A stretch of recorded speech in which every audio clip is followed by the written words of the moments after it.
L'outil Plume dans Illustrator est l'un des outils les plus utilisés. C'est un outil vectoriel par excellence. Donc cet outil Plume est composé de sous-outils qui seront la plume plus, la plume moins et l'outil conversion de point directeur. D'ailleurs, je vais sortir ces différents outils. Et on va mettre en pratique, justement, découvrir comment fonctionne cet outil Plume. Donc pour simplifier la présentation, j'ai demandé à afficher justement la grille du document via le menu affichage, afficher la grille, et j'ai demandé également à magnétiser cette grille. Du coup, lorsque je crée un point d'ancrage sur cette grille, automatiquement, les points viendront se magnétiser sur des points de grille. Donc commençons tout d'abord avec des segments de droite et un tracé ouvert assez simple. Eh bien, on va simplement faire des clics successifs aux différents points que l'on veut poser. Donc, pour l'instant, je fais simplement des clics de souris. Si jamais j'étais en mode aperçu, vous visionnez ici que j'ai un fond blanc et un contour noir. Donc, pour simplifier la mise en forme de vos vecteurs, bien souvent, il sera plus judicieux de passer en affichage tracé. Donc ici, j'ai mon élément qui est créé. Il s'agit d'un tracé ouvert. Par contre, si je clique ici, je vais poursuivre mon tracé. Moi, ce que j'aimerais, c'est désélectionner cet élément.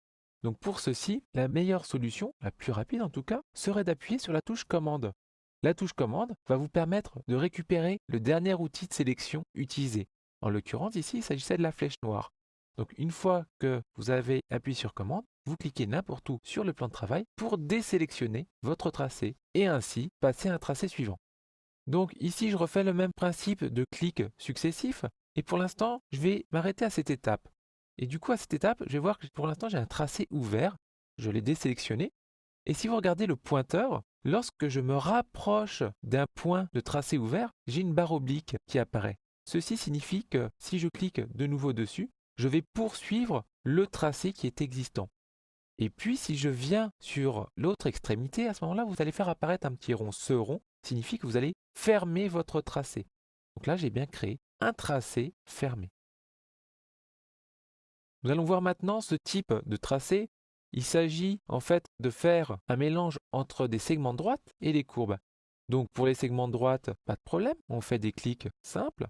Par contre, pour la courbe, je vais dézoomer un petit peu, et on va faire un cliquer-glisser. À ce moment-là, vous voyez, je vais glisser cette fois-ci par contre mon curseur dans le sens inverse de ma courbe. C'est ce qui est un petit peu délicat les premiers temps lorsqu'on découvre cet outil. Et en fait, je suis en train de créer une courbe qui possède une ligne directrice, elle-même dirigée par une poignée directrice. Donc si on veut faire à peu près la même chose sur une ellipse, on va tout d'abord observer comment elles sont créées en prenant l'outil ellipse.